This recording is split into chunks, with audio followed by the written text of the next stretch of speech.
1 Corinthians 9:27. I keep my body under control and make it my slave. Sinusupil, pinipigil ko ang aking sarili para ako ang maghari sa aking pagkatao. Discipline for peace of mind. Paano nga ba sa paraan ng disiplina ay magkakaroon tayo ng matiwasay, tahimik na kaisipan, damdamin, buhay? Panginoon, salamat po dahil kayo ang kapayapaan namin at tinuturuan nyo kaming maging payapa. Ano man ang kalagayan ng aming kapaligiran. Patuloy nyo po kaming linisin at ngayon ay buksan ang aming isip, ang aming puso sa inyong mensahe na makapagpapalaya, makapagpapalakas sa amin at lalo pa na magdudulot ng kapayapaan. Kayo pong mangusap, mangaral, magturo. Dalangin namin ito may kalakip na pasalamat sa ngalan ng iyong anak at aming Panginoong si Jesus. Discipline for peace of mind. Maraming sinasabi ang Biblia tungkol sa paraan ng pag-iisip ng tao at ano ang nagiging bunga ng paraan na yon ng pag-iisip. John 16:33, si Jesus, I have told you these things so that in me you may have peace. In this world you will have trouble, but take heart, I have overcome the world. Yan ang isang number 1 na mensahe ng Panginoong Jesus, peace. Kaya nga nung siya isinilang, kumakatama ang anghel, peace on earth. Peace in people's hearts. Peace talaga. Sayang ang pagiging religyoso, sayang ang paglapit sa Panginoon, sayang ang paglilingkod, pag-aaral, kung hindi naman tiwasay ang kalooban. Kasi ang talagang gusto ng Panginoon na marating ng lahat ng mananampalataya ay kapayapaan. At sabi niya, in this world you will have trouble, but take heart, I have overcome the world. So dalawang pagpipilian. Sabi niya, talagang magulo ang mundo. Magkakaproblema kayo, natural lang yon. Huwag kayong magtaka. Pero isipin niyo, nagapi ko na ang daigdig. Nagahari na ako. In other words, ano dapat pag-isipan ng tao? Not trouble, but Jesus. Ang dapat na nananaig sa kanyang damdamin, hindi yung pag-aalala, kundi yung pagtitiwala sa Panginoon. Philippians 4:8, finally, my friends, keep your minds on whatever is true, pure, right, holy, friendly, and proper. Don't ever stop thinking about what is truly worthwhile and worthy of praise. Sabi niya, imbes ang isipin ninyo yung mga kasinungalingan, mga nakakagulo, mga maruruming bagay, mga nakakaligalig, masasama, mali. Huwag kayong tumigil ng pag-iisip, pagtotoo ng isip tungkol sa mga kanais-nais, magagandang bagay na nakakapuri sa Panginoon. In other words, we are given choices of what to think of. Pwede ka mag-isip ng trouble, pwede ka mag-isip ng peace, pwede ka mag-isip ng Satan, pero pwede ka mag-isip ng God. Pwede ka mag-isip ng kaguluhan, pangliligalig ng iba, pero pwede ka mag-isip ng mga pangako ni Jesus ng kapayapaan. Ang isip, mapaglaro. At maraming tao pinaglalaroan ang sarili nilang isip. Hindi sila ang amo ng isip nila, kundi yung isip nila ang nagiging amo nila. At mapaglaro ang isip. Proverbs 23:33, you will see weird things and your mind will play tricks on you. Kaya yung mga taong matatakotin sa multo, may dumadaan lang na hangin, nakakakita yan ng multo. Yung mga taong matatakotin sa end times, mayroon lang nangyari dito, may nangyari doon na konting ganito, end times na sa kanya yun. Yung mga tao na laging maraming galit, hindi mo naman ginagalit, nagagalit din agad. Kasi may mga tanim na agad na galit, madali nang tumubo. Paglalaruan ka ng isip mo, at ililigaw ka ng isip mo. There are mental tricks and mental illusions. So watch your mind. Yung mga selosa, lagi nakakakita ng pagsiselosan. Yung mga takot na takot mawala ng pera, laging nakakakita ng paghihirap at pagdarahop. Yung takot na takot sa sakit, laging nakakakita at nakakaramdam ng kung ano-ano. Mga laro ng isip. Matthew 6:34, don't worry about tomorrow. It will take care of itself. You have enough to worry about today. Si Jesus na may sabi nun, pagkatapos maraming Kristiyano, walang iniisip kundi end times sa bukas, end times sa next month, end times sa back. Sabi, don't worry about it. Not even the Son knows about it, only the Father. It means it's not for you to know. Kasi kung para malaman mo yan, di dapat binunyag. Tapos laging yun ang iniisip. Mga bagay na hindi naman mababago, iniisip pa rin. Ang nagbabago lang damdamin, nalulungkot, natatakot. So don't worry about tomorrow. Bakit ka worry mo ba? Mapapalitan mo ba yan? Maiiba mo? Hindi rin. So sayang lang ang pagod mo. And worry is thought. On the reverse, thought is worry. Pag palaisip, mapag-alala. Pag laging nakakaalala, madalas lang malungkot. Kaya nga sabi ng isang tula, better by far you should forget and smile than that you should remember and be sad. Mabuti pa nakakalimot. Mayroong mga nagmamahalan, magkalayo, magtatampo yung isa, huy, nakakalimutan mo na yata ako. Kung talagang mahal mo siya, hindi ba iibigin mo pa nga malimutan ka na ng konti para hindi siya laging malungkot? Kasi lagi mong nakaalala ka, lagi ka namimiss. Tuwan-tuwa ka, yung ego mo, tuwan-tuwa, dahil lungkot na lungkot siya at wala ka. Ganun ba ang pagmamahal? So sabi niya, mabuti pa na malimut-limutan mo ko, na makangiti ka naman, sumaya-saya ka, kasi lagi mo ako naaalala, tapos nalulungkot ka naman. So dahil mahal kita, please, kalimutan mo na muna ako, dahil magkalayo naman tayo. Don't be obsessed with me. Yun ang pag-ibig na nakakapagpalaya, hindi pag-ibig na nanggagapos, nang tatali, nang kukulong. Psalm 32, 1-5. Our God, you bless everyone whose sins you forgive and wipe away. You bless them by saying, you told me your sins without trying to hide them, and now I forgive you. Before I confessed my sins, my bones felt limp, and I groaned all day long. Night and day your hand weighed heavily on me, and my strength was gone as in the summer heat. So, I confessed my sins and told them all to you, and I said, I'll tell the Lord each one of my sins. Then you forgave me and took away my guilt. Nandito na yung buong theology ng sin and forgiveness. Ang Diyos ang nag-aalok. Patatawarin ko kayo sa inyong mga kasalanan. Pupunasan ko, papawiin, aalisin ang bahid ng karumihan. Pagpapalain ko kayo. Ipinagtatapat nyo sa akin ang inyong mga kasalanan, hindi nyo itinatago, nyo ipinagkakaila. Patatawarin ko kayo. Ganun kasimple ang deal ng Diyos sa atin. Until religious intercessors and priests stood between men and God and made the business of forgiveness complicated and expensive. Pero kung sa Diyos lang, may magtapat kayo sa akin, huwag kayong magkaila, patatawarin ko kayo, di matatanggal yung guilt nyo. Ang hirap yatang mag-guilty. Pero ang mga religyoso, lagi nagpapag-guilty because they can control people who are guilty. Pero ang Diyos, sabi niya, huwag niyong buhatin yung guilt nyo. Gusto ko maluwag ang loob nyo. At sabi ngayon itong awit, bago ko ipinagtapat, bago ko inamin at hiningi ng tawad ng mga kasalanan ko, kasakit ng mga buto ko. Para ako may bone cancer. Umaatungal ako araw-gabi sa sakit. Araw-gabi, napakabigat ng pasanin ko. At ang aking lakas ay parang sinisip-sip ng init ng tagaraw. Kaya naman, ipinagtapat ko sa Diyos sa aking mga kasalanan. Wala akong iniwan. Hiningi ko ng tawad. At pinatawad niya ako. Inalis niya ang aking heavy guilt feelings.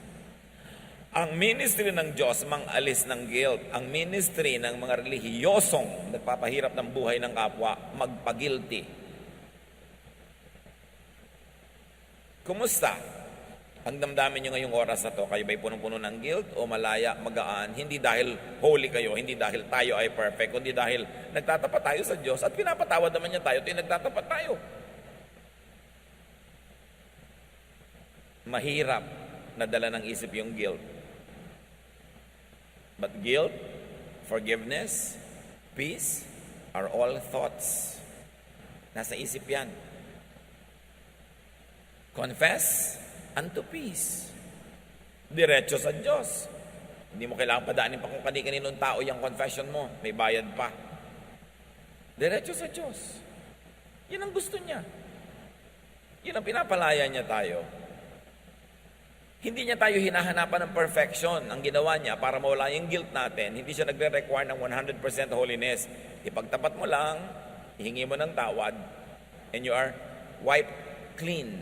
Not because you are clean, but because you are made clean by God, by God's kindness, and especially by God's kindness through the work of Jesus. Romans 8, 1-2. If you belong to Christ, you won't be punished. Tapos yung iba takot na takot pa. Ay, Kristiyano na ako pero nagkasala ako. Meron na naman akong parusahan, tanggal na naman ang salvation ko. Sinabi na nga, if you belong to Christ, you won't be punished. Bakit ang kulit? Gustong-gusto yung may punishment. At gusto ng mga ibalang teacher, laging may punishment. Kasi yung may punishment, nagigilty ang mga tao. At yung nagigilty, mas madali silang pasunurin. If you belong to Jesus Christ, you won't be punished. Mahirap bang maintindihan yan? The Holy Spirit will give you life that comes from Christ Jesus, not from your own deeds, not from your own performance, but from Christ Jesus, and will set you free from sin and death. When you are freed from sin, it doesn't mean you are freed from committing sin, because kahit na kay Christ ka na, once in a while you fall and commit sin. So what does it mean you will be freed from sin? You will be freed from the punishment of sin, because Jesus took the punishment. And you will be freed from the guilt of sin, because when you know that when you confess of the Lord, He forgives, therefore you are free from the guilt and the punishment of sin. But no Christian is really free from the actual act of doing sin, because God knows that we are not perfect. God remembers that we are dust. Kaya naglagay siya ng daan para makabalik ang lahat ng nandadapa. Confession. If we confess our sins, He is faithful and just and will forgive us. And will give us a renewed heart. Hindi yun mahirap maintindihan. Kawawa ang mga nasa Panginoon na lagi pang guilty, lagi pang natatakot, lagi pang nag-iisip na siya ay mapaparusahan, mawawala sa presensya ng Diyos, etc. Be free in Jesus, and freedom is thought.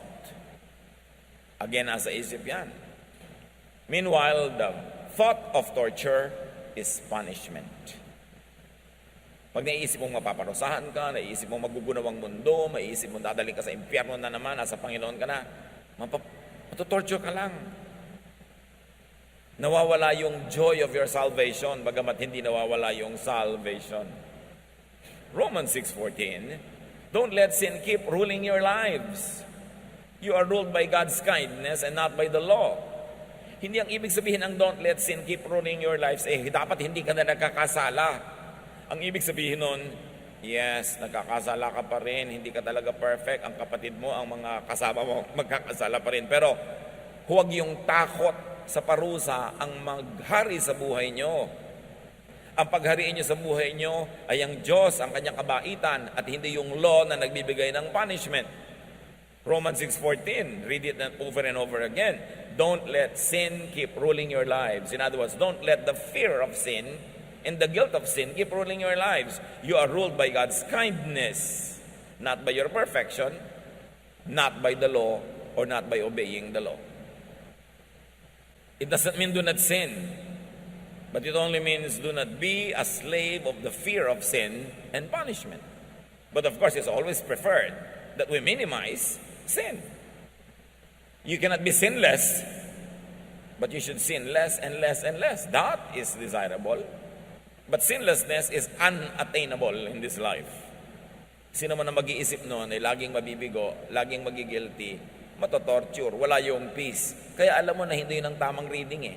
Kasi pag tama ang reading mo ng scripture at application, ang bunga, peace. Thought of sin is master. But the thought of life in Jesus is liberator and your new master. Anong kinalaman ng mga verses na yan sa gusto natin pag-usapan na discipline for peace of mind? Inisa-isa lang naman natin ang mga pwedeng magtanggal ng peace of mind, di ba? Anong disiplina ang kailangan natin para maghari yung peace of mind?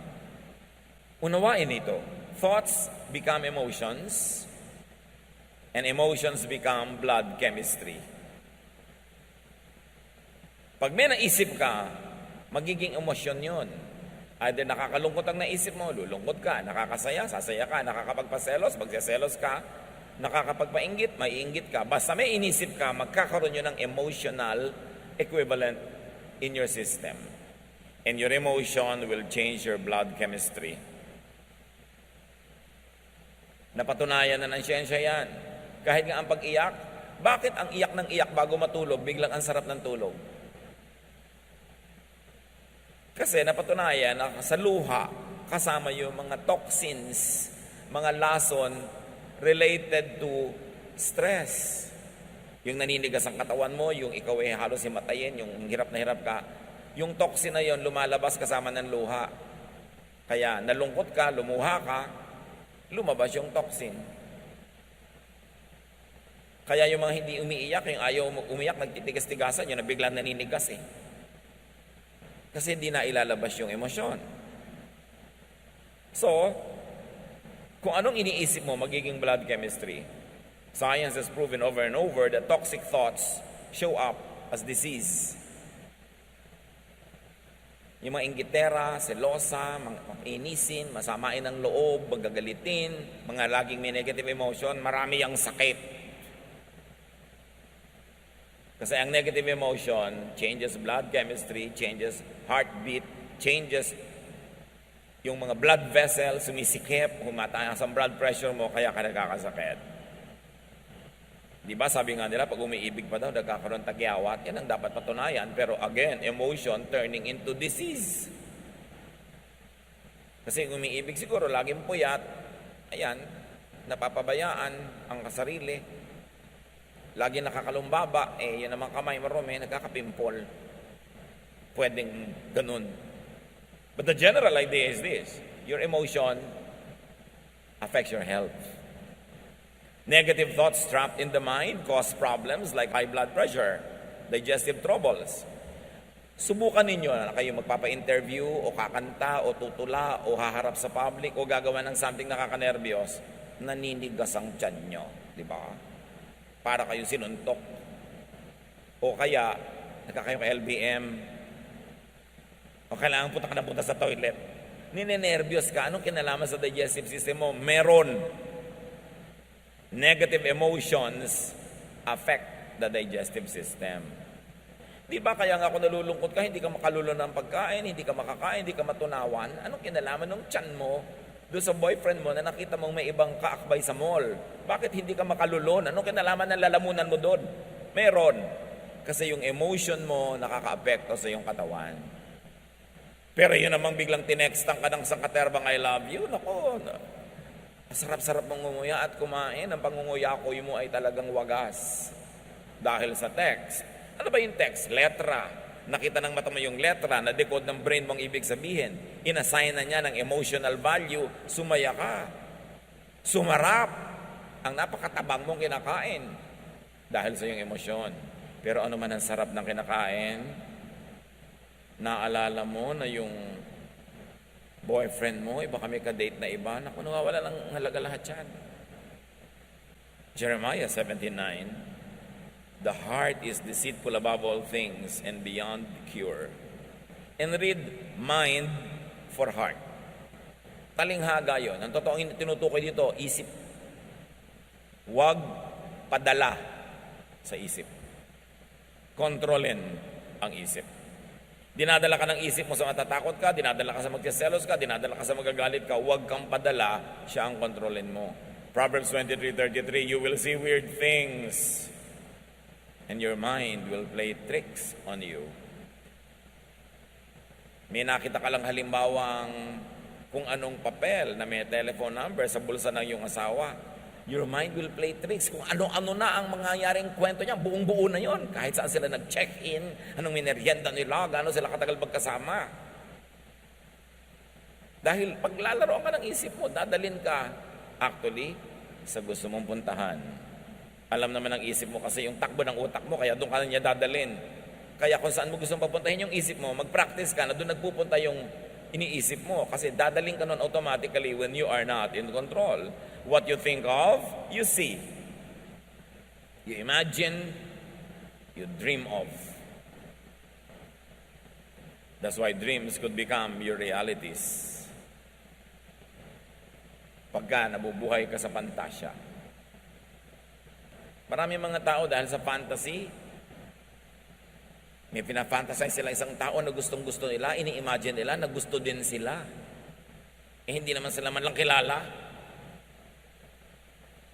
May mga tao na sa public places, pag may mga kasama silang laging nandun din, mga opisina siguro, mga restaurant, o mga public places like this, napapansin nila, na-crush nila, laging doon nakatingin, doon sila uupo. Tapos sasabihin, nakita mo, tingin ng tingin sa akin. They create their illusions. Paano hindi ka makikita? Kahit saan lumingon, nakabalandra yung mukha mo doon. Kung dadaan sa ganitong koridor, nakakalat ka doon. Dadaan sa ganong hagdan, nandun ka. Tapos sasabihin mo, sinusundan-sundan ka. Illusion. Dapat kinikilala mo kung ano yung illusion, ano yung realidad, para nakatungtong ka sa lupa. Thoughts could become lifestyle. Pag nag-iisip ka lagi na magugunaw na ang mundo bukas, hindi ka na magtatrabaho. Papamigay mo na yung mga property mo. Tapos hindi naman nagunaw, wala ka ngayong property, sorry ka na lang. Paano bang magunaw na may property ka pa rin? Bakit naman masama ba yun? Magugunaw na ang mundo, magbibitiw na ako sa trabaho, hindi ko na papapasukin sa school ang mga anak ko. Bakit masama bang maabutan ng pagkagunaw ng mundo yung anak mo na nasa school? Pagka lagi mong iniisip, it will become your lifestyle. Thoughts could become actions, habits, behavior, character. Kaya pag lagi mong iniisip na ang Diyos masungit, godly ka, magiging masungit ka. Pag iniisip mo ang Diyos lagi nanguhusga ng kapwa, ikaw din, nanghusga ka ng husga. Kasi nang iniisip mo tungkol sa Diyos, nire-reflect mo ngayon sa buhay mo. What do you think of God? Ano bang iniisip niyo tungkol sa Diyos? Na gusto niyo ngayong i-model? Pagka ang iniisip mo ang Diyos, tuwing nakakakita nagkakamali, lagi niyang sinisita, mahilig ka ngayong manita. Pero kung iniisip mo na ang Diyos, mahilig magpatawad, nagiging mapagpatawad ka rin. What do you think of God determines your behavior. Nagiging salamin ka ng iyong isip at nakikita ng kapwa kung anong iniisip mo sa pamamagitan ng iyong mga kilos. Mark 7:20-23, Jesus said, "What comes from your heart is what makes you unclean. Out of your heart come evil thoughts. All this come from your heart, and they are what make you unfit to worship God." Again, heart is to be read as mind. Sabi, ang lahat nanggagaling sa isip mo. Kaya ganyan ka magdamit, kaya ganyan ka kumain, kaya ganyan ka kumilos, kaya ganyan ka makisalamuha, makitungo sa tao, kasi ganyan ka mag-isip. Ngayon, gusto mong palitan yon, edi palitan mo ang paraan ng iyong pag-iisip. Kasi yung isip mo ang factory ng lahat ng ginagawa mo sa buhay, doon yun nagmumula. And if you don't watch it, thoughts can vex, trouble, and stress you. May bagyo. Lula ng isang bangka si Jesus at ang kanyang mga alagad. The same bagyo, the same bangka. Group 1, worried yung mga disciples. Group 2, nag-iisa si Jesus, sleeping. Magkaiba kasi sila ng iniisip tungkol doon sa bagyo eh. So merong relaxed. Kumisan nga, ibig-ibig mong mainggit doon sa mga taong sobrang relaxed. Wala na kayong pambayad sa kuryente, yung asawa mo relax pa eh. Ikaw worried na. Diba? Wala kayong kakainin bukas, walang pang-enroll ang mga bata, yung asawa mo relaxed.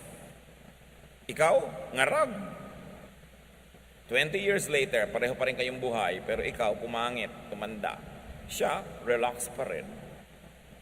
Kaya gusto mong ibig sabihin, mabuti pa yata ito, ganitong sobrang relax eh. Ako, pagod na pagod dito. Yun ang blessing sa mga relax. May mga pagod na pagod to keep them relaxed. Sobra ka kasing responsible. Wala pala kayong kakainin, wala siyang ginagawa, subukan mong wala rin gawin. Pag pareho kayo nagutom, may gagawin na rin yan eh. Lagi mo kasi sinasagot yung problema, sinasalo, di nagre-relax siya. Yung kapatid mo, sobrang relax kasi umaasa sa'yo. Nag-asawa, umaasa sa'yo. Nagkaanak, umaasa sa'yo. Pagod na pagod ka. Subukan mong gutumin yung mga yan pag hindi kumilos. Hindi mo naman kasi ginugutom at alam niya yon, kaya ikaw mapagod, relax siya. That's life. Choice mo yan eh. Kuminsan para ring sumpa pag sobra kang responsible, Lalo sa mga pamilya, pag maaga pa lang na-identify nila kung sino yung responsible, lagot ka buong buhay. Magpapabaya sila kasi alam mong di mo matitiis. Subukan mong tiisin. Baguhin mo yung pag-iisip. Hindi reklamo ka ng reklamo, tamad-tamad ng kapatid ko, tamad-tamad ng ganito. Lagi mo kasi sinasalo, hayaan mo malaglag. Pag hindi nagbago ng pag-iisip yan.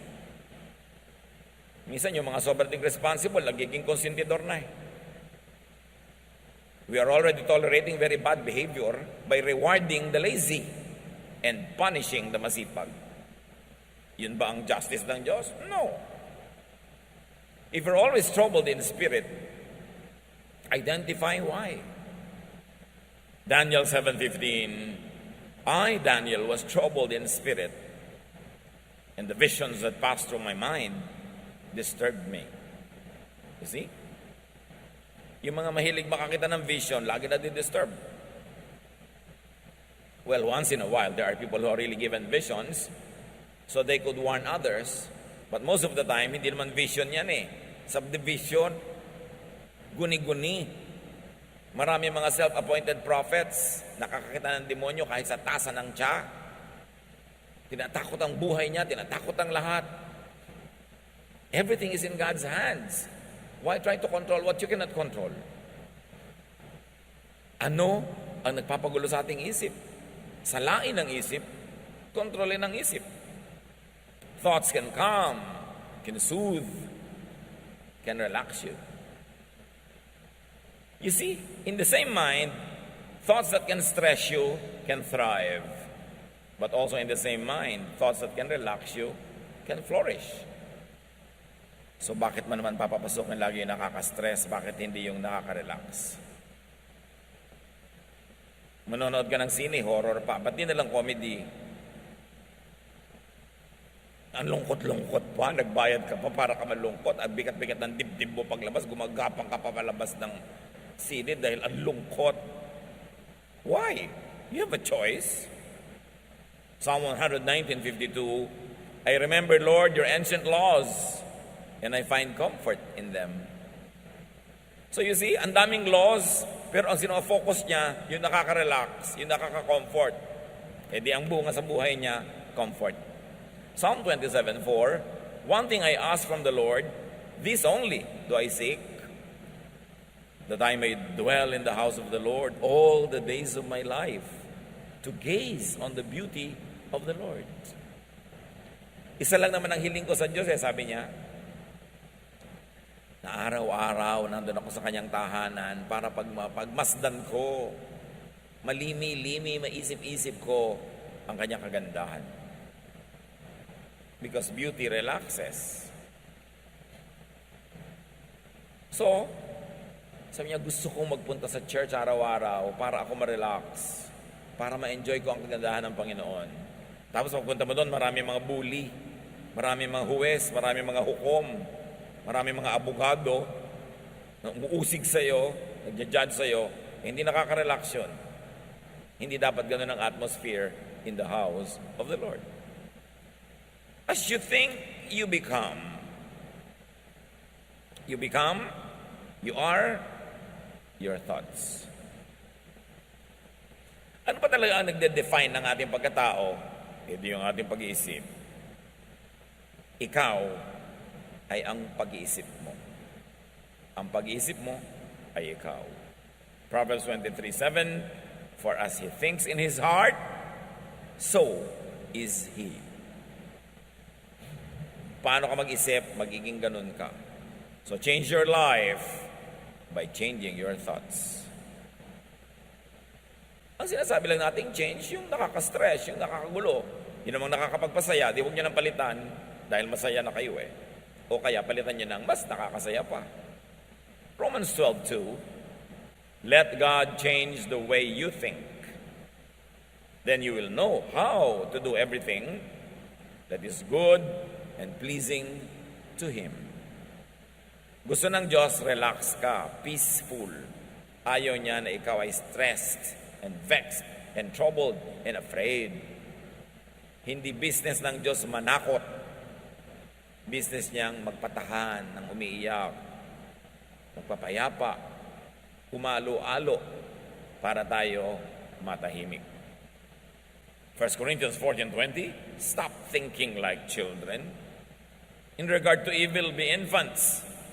But in your thinking, be adults. Grow up. Tigilan ang pag-iisip bata, lalo't hindi ka na talaga bata. Baguhin ang pamamaraan. Sabi ni Paul, when I was a child, I thought like a child, I spoke like a child, I reasoned like a child. But now that I'm a man, I gave up childish ways. Ganon din tayo sa ating spiritualidad. Dapat mag-mature. Change what gives you trouble. Change the way you think so that you will be happier.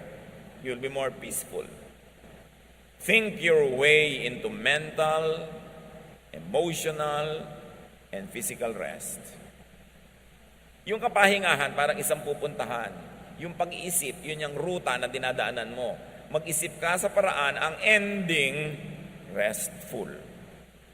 Ang ending, relaxing. So think your way into rest, into relaxation, into peace, into serenity. 2 Corinthians 10:5, we demolish arguments and every pretension that sets itself up against the knowledge of God, and we take captive every thought to make it obedient to Christ. Ginigiba namin ang lahat ng anumang pangangatwiran at mga pagkukunwari na bumabangga sa tunay na pagkakilala sa Diyos. At ipinabibihag namin ang anumang iniisip namin kay Kristo. Binibihag, ginagapi, kinukulong, ginagapos namin aming utak para ito pasunurin kay Kristo, hindi kay Satan. At hindi lang yun tungkol sa paggawa ng kabanalan at mga karelihiyosohan. Yun ay tungkol sa paghahanap ng tunay na kapayapaan, katahimikan, pahinga na siyang ibig-ibigay ng Diyos sa pamamagitan ni Jesus. Binabangga, dinudurog namin ng anumang mga pagpapunwari na karunungang makadiyos. Pero kung ang ending nakakagulo, nakakapagpagulo, nakakatakot, hindi yan galing sa Diyos, binabangga, dinudurog namin yan. Iyan ay isang pagkukunwari. Kung paano mo malalaman na masarap ang luto, pag tinikman mo na, doon mo malalaman kung tama ang interpretation of God's Word. Pag ang ending sa buhay mo, peace, serenity, love, quietude. Yan ang tamang bunga ng tamang interpretation ng salita ng Diyos. Kung i-interpret mo ang bunga, naligalig ka, naging judgmental ka, natakot ka, hindi yan dapat ang bunga, mali ang basa. Sabi ni Jesus, I came that you might have peace, that you might have life, and have it abundantly. So alam mo, pag tama, Pastor, ano po bang tamang interpretation? Yung ang ending, pumapayapa ka, tumatahimik ka, yun ang tamang interpretation. Siyempre, magigiligalig ka rin sa mga mali para itama mo. Pero hindi to the point na naligalig ka na pagharian ka na ng takot. Kasi, okay, na-realize mo mali ka, hindi mo maitama-tama pa ngayon, o kulang ang pagtatama mo, di magtatapat ka sa Diyos, o meron ka ng confession, may forgiveness ka na, peace pa rin ang ending. Choose what you think of. Choose what you dwell on. Tulad ng pinipili mo kung saang bahay ka titira, saang barangay, at sa loob ng bahay, saang kwarto ka, sa isang bulwagan, saang silya ka uupo. Pinipili mo kung saang kalulugar. Lagi niya naman lalong piliin kung anong iisipin. Kasi pag inisip mo, nasa loob ng utak mo. Pag nasa loob ng utak mo, yun ang magpapakilo sa iyong mga daliri, mga paa, sa iyong katawan. Yun ang magkokontrol ng iyong buhay. At sabi ng Hebrews 3:1, fix your thoughts on Jesus. On Jesusness, on peace, on love, on forgiveness, on kindness, goodness, on mercy. Ang magiging bunga nun, kapayapaan. Proverbs 4:23, carefully guard your thoughts because they are the source of true life. Bantayan daw ang iniisip. Kasi dyan magmumula ang tunay na buhay. Anong iisipin ngayon? Anong dapat nating isipin? Think only of what you can change. What you can modify or improve. Think only when thinking about it can and will help improve it. In other words, problemahin mo lang yung may solusyon. Pag walang solusyon, hindi problema, hindi dapat problemahin. Kasi ang definition ng problem, may kakambal na solusyon, dapat lang hanapin mo at itapat. Pero wala pong solusyon, edi hindi problem, ba't mo pinoproblema? Tanggapin mo. Manahimik ka, hindi problema yung pinoproblema mo. Do not overthink. Do not worry. Especially about what you cannot change or what you should not even change in the first place. Matthew 6:34, therefore do not worry about tomorrow, for tomorrow will worry about itself. Each day has enough trouble of its own. Problemahin mo lang yung ito malapit, kaya mong hipuin, yung malayo, wag. Hindi mo nga alam kung darating yung malayo. Do not think, do not overthink about what cannot be changed. Yung anak ko po ayaw magbago. Hindi wag mong baguhin. Ayaw pala magbago eh. Bakit mo pinoproblema? Ang asawa ko po ayaw magbago. Ginawa ko na lahat. Di tumigil ka ng kagagawa. Napapagod ka lang pala. Hindi naman nagbabago. Mahirap pag-isipin yun. Kailangan pa bang i-memorize yan? Binabago mo yung ayaw magbago. Hindi bumabangga ka sa bundok, sa pader. Napapagod ka. Do not think and overthink about what could only be accepted. At least at the moment. May mga bagay na dapat walang tanggapin. Baka bukas, mapalitan na yan, maiba, beyond you, without your participation. Pero lahat ng ginagawa mo ngayon, hindi mo mabago, tanggapin mo na lang para tahimik ang buhay mo. Do not overthink about what only makes you worry or afraid. Kung kaiisip ang bunga, nagwo-worry ka, natatakot ka, which translates to become a disease, remember, idilugi ka. James 4:8, come near to God, and He will come near to you. Clean up your lives. Purify your hearts. Hindi lang of wrongdoing, but also of wrong thinking. Choose thoughts that give you peace. Ano po bang dapat kong gawin sa anak ko na baptism? Tubog, wisik, o buhos? Kasi parang pare-pareho ko, may verse naman na support. Pare-pareho, mayroong pro and con. So, kaya saan ka ba masaya? Gusto mo iturok natin para talaga pumasok yung tubig. Yun na lang po. Kung saan ka masaya? Yung pala, pare-pareho may verses eh. Ba't mo pinoproblema? O gawin mo lahat para ka masaya. Kasi sabihin ko, hindi itubog na natin para nawisikan ka na, nabuhusan ka na, nalubog ka pa. Happy ang lahat. Ayoko pong mabasa. Halika. Wiwisikan na lang kita. Gusto mo? Pa kailangan gawin napakalaking problema yan, nakakapagtayo ng mga sekta at mga kongregasyon based only on the mode of baptism. Ang galing gumawa ng problema ng mga anak ng Diyos. Maghati-hati at magpagalian. Kami tama, kayo mali. Sa akin, isang balding tubig ang binuhos sa'yo, isang baso lang. Mas banal ako sa'yo. Ganun. Ang mga musician ng church namin, puro maiksi ang buhok. Sa inyo, may mahaba. Bakit? Yung bang maiksi ang buhok ng musician nyo? Mas banal sa mga musician naming nakapusod. Nakakabanal ba talaga yan, yung hiksi at haba na yan? Bakit big deal? We become majors of minors. We problematize everything. Hindi tuloy peaceful ang church life. Choose thoughts that give you peace. Philippians 4:8. Keep your minds on whatever is true, pure, right, holy, friendly, and proper. Don't ever stop thinking about what is truly worthwhile and worthy of praise. Piliin ang iisipin, piliin ang poproblemahin. Avoid thoughts that vex, that trouble, that agitate. Iwasan yung nakakapagpagulo, nakakapagpalungkot. Bakit lagi pag-uusapan yan? Paborito na magkakapatid, pag-usapan yung hipag nila na inis sila. Ba't niyo siya ginagawang star? Ito yung nag-uusap kayo, siya ang topic, edi star. Mabuti pa, magtinda na kayo ng ticket. O, eto na ticket, bumili ka na. Pag-uusapan na natin ang hipag natin. Kasi star siya, magbayad tayo. Bakit lagi niyo pinag-uusapan yung nakakainis? Yung nakakapagpalungkot, nakakapagpagalit, di nilalagyan niyo ng sakit ang utak niyo? Nakakainis pala siya, dapat huwag isipin. Kasi yung iniisip, lalo siya nagwawagi. At lagi kayo natatalo. Kasi kahit naman kayo isip ng isip, kwento ng kwento, hindi rin naman sila nagbabago, kayo ang naiinis. Paborito pag-usapan ng mga magbibilas, yung biyana nila. O yung mga hipag nila, mga in-laws. Yan ang mga paboritong topic na nakakainis, diba? In-laws. Tigilan nyo yan. Kasi wala namang mabuting idudulot sa inyo. Nagiging star lang sila. Psalm 55:1-5. My thoughts are troubled. My heart is racing fast and I am afraid.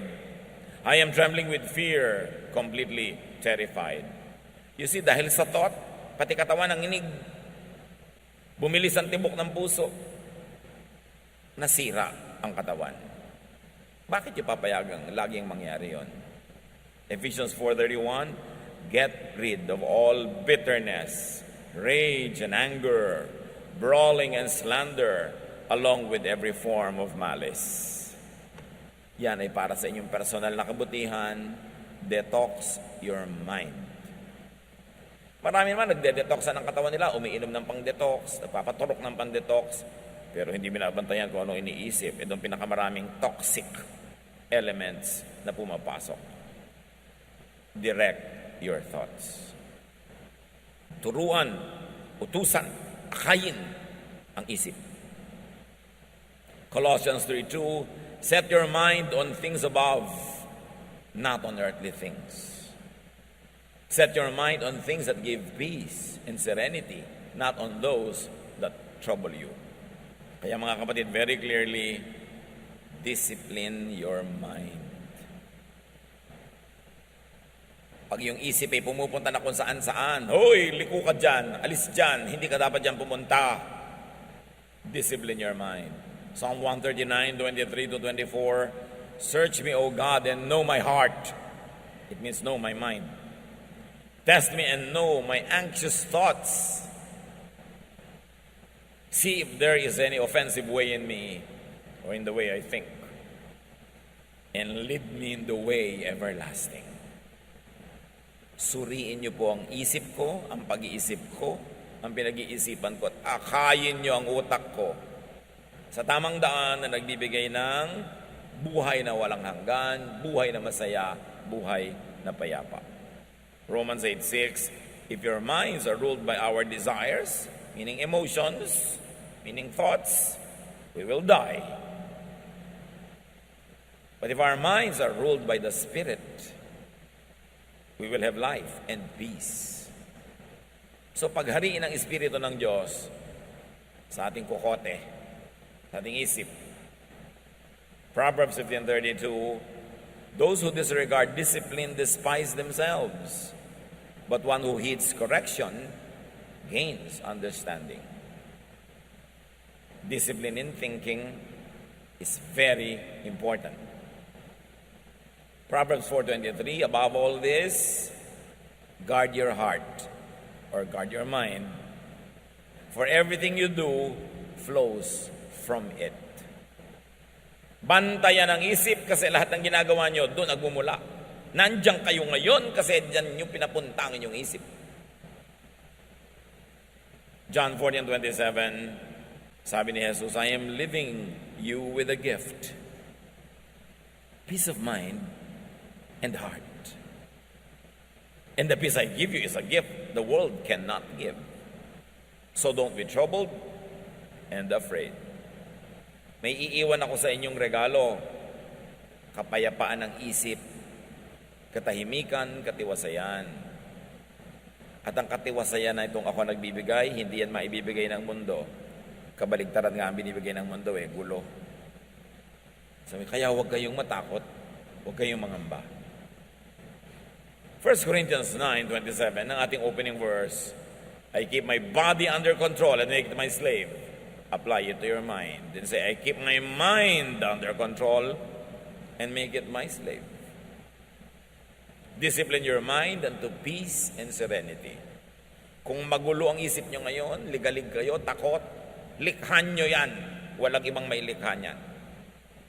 At kung payapa kayo ngayon, sinadya nyo man o hindi, nilikhan nyo rin yan dahil sa inyong pag-iisip. Huwag na kayong humingi ng kapayapaan sa Diyos, matagal lang ibinigay. Nasa harapan na natin, nasa kandungan natin, nasa atin na lang kung ating tatamasahin at gagamitin.